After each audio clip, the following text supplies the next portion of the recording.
Alright, so looking at the kind of the follow-up after those two big circuits we did, 4 and 5 on the midterm, state the two rules for voltage and current in a series circuit. So first thing in series, they're literally one after another in one path. Because there's one path, there's only one way to go for electrons to go, which means the current going through the battery, the total current, is the same as the current going through the first one, is the same as the current going to the second one, is the same as the current going to the third one.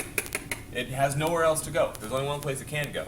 The voltage, however, so this is conservation of the first, when you think current, think conservation of matter. All the stuff that flows through one place has to flow through the other because there's nowhere else for it to go. When you think voltages, think energy. It's energy per charge. But you still think energy. You want to conserve all that energy.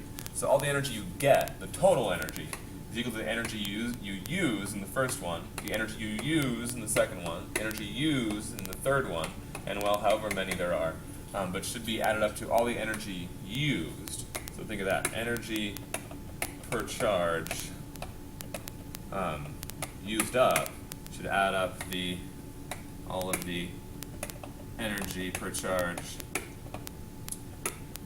it was given in the beginning. The battery is supplied.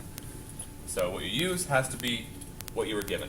And that's for a series circuit. For a parallel, now you have more than one branch. Electrons have options. They can go through the first one or the second one or the third one. They have to pick one. They can't go backwards because they got electrons behind them pushing through. Right? So because you have options now, you have many paths. That's a big difference.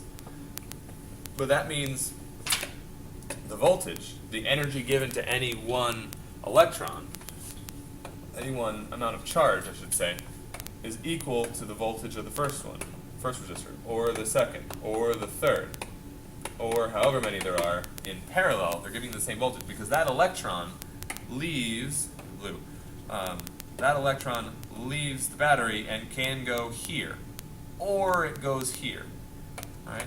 Or it goes here. It's only doing one of those things, and it's spending all of that energy it got at that one place. Right? So it spends all of the energy here, or all of the energy here, or all of the energy here. But it won't spend it. It won't spread it across all of them. But that means the current you deal with, the total current, the total amount of charges flowing through, whatever comes out of the battery. Now you're splitting it up. It's splitting here. And it's splitting again here. But it's all coming back together, coming back down to the battery. So I1 plus I2 plus I3 plus, well, however many branches you have, all of those currents have to add up to the total current. Basically saying that all of the charges that come out of the battery may go to different places, but they all have to come back to the battery in the end. So all those charges are still there.